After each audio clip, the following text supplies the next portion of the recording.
Beautiful springtime, a time of fun and frolic for most. And a time to watch one of my favorite movies that I think embodies spring the most, The Secret World of Arrietty.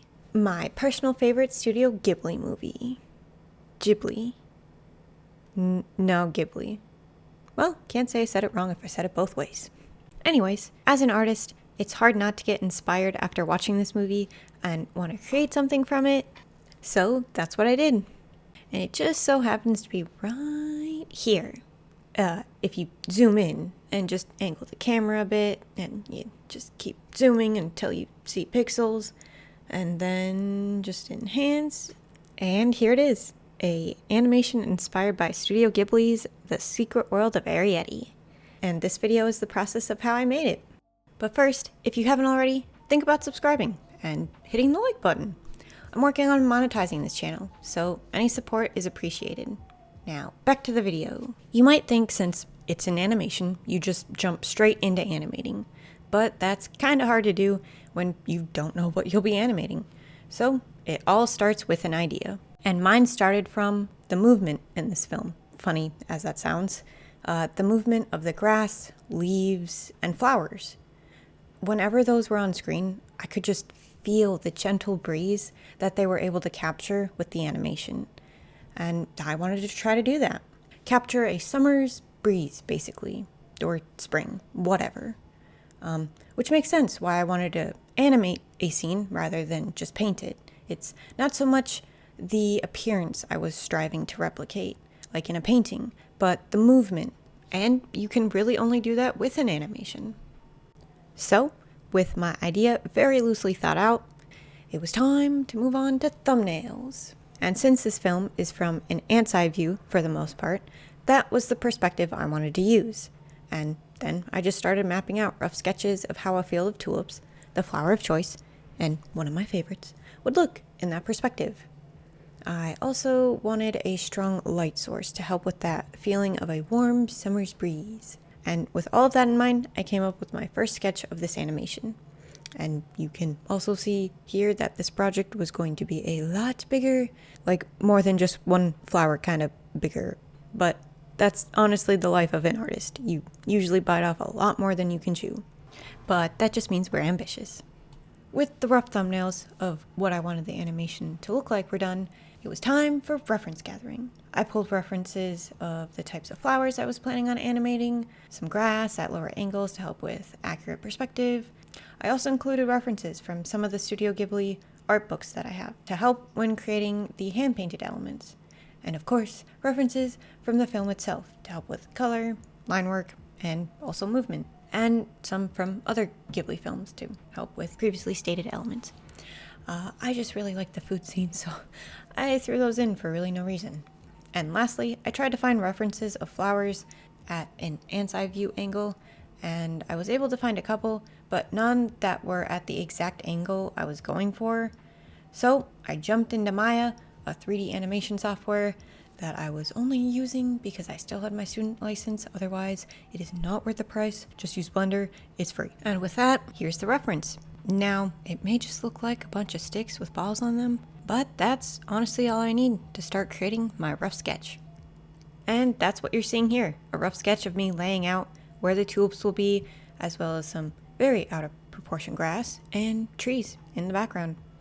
I also indicated where the light source will be coming from, and after that, I broke everything down into groups, color coding them to keep track of everything and organization, as well as for other purposes that I will explain later in this video. Finally, I took what looks like a field of colorful lollipops and created what I'm calling the blueprints of this animation. It has every layer that will be included, both the animated layers, which are these, and also the hand-painted layers, which are these. Color-coded everything, starting from the background in red and ending in the foreground with purple. Interweaving the animated layers and the hand-painted layers to hopefully achieve that blended, unified look that I was going for. Ultimately, this was the most important part because it helped me know where everything was supposed to go to successfully achieve that unified look, Without this, I would have just been throwing in one random layer after another, and it would have been nothing but confusion. So planning your project out is really helpful. It saves time, energy, and headaches. Even though I'm one to usually skip this part, I've learned over the years how useful and necessary this part of the process really is. And with the blueprint finished, the planning phase, or using more professional terms, the pre-production phase is done. Now on to production, which means finally animating! Except I decided to tackle the hand-painted elements first, before the animated ones. So, almost there, but not quite. So, I gathered up all the materials I needed to paint these hand-painted elements for the animation, like some mold-filled gouache that I refused to throw away because it was too expensive, some paintbrushes, and watercolor paper. And this was totally done to save on time, but would you look at that? They're done! Huh. Some cool editing magic and not a cover-up for the fact that I actually kind of forgot to record the painting process. But yeah, I just popped these paintings into Photoshop to edit them and make sure that they matched up with the blueprint I made. And after that, we are finally ready to start animating. Believe it or not, I actually only animated one tulip. Yeah, I know, really cutting this idea apart from what I originally planned. But I'm just one person who had recently graduated at the time and was in the process of figuring the rest of their life out. So it's safe to say I had a lot going on. So much so I somehow misplaced the Toon Boom file, so this is kind of all I had for the rough animation. But it still shows the full cycle and the lovely overlap animation I added in to give that flow in the breeze kind of feeling. Now, just copy and paste that 11 more times, resize them to fit that blueprint from earlier, and the flowers are done. And now, on to color. To actually start adding color to the animation, I needed a color key. Basically an image that tells me the mood and feeling that I'm trying to go for. And in this case, I wanted a really warm feeling. And the color part of the animation is probably where I strayed away the most from my inspiration source, because in The Secret World of Arrietty, the colors used were definitely warm, but not as warm as I wanted them. In the film, you'll see in the cooler colors, specifically the greens, they're closer to a cooler green rather than a warmer one, and for me, I really wanted to keep everything warm. So to do that, I made sure when I used green, it was more of a yellow green, which would be considered a warmer green. And this is how the color key turned out. Then I simply used the color key to color all the tulips and the animated grass that I didn't show the process for, but honestly, it's just skinny long triangles swaying from left to right. So nothing too exciting. And here's everything all colored. So with all that, production is done, and we are finally ready to move on to the final step, post-production, adding everything together with compositing. Like you saw in that last image, I brought all the layers from this piece into Adobe After Effects and started working from back to front. It's helpful to have separate layers for everything so I can add some effects to some layers and not to others. For example, blurring the trees in the background.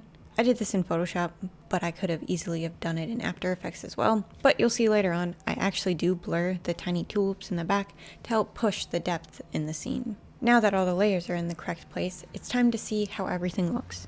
Overall, pretty good, except for the timing. So now, to achieve that gentle breeze effect that I was aiming for, and to make this animation more believable than how it looks now, it's time to offset everything, and to show you the power of what holding an animation can do.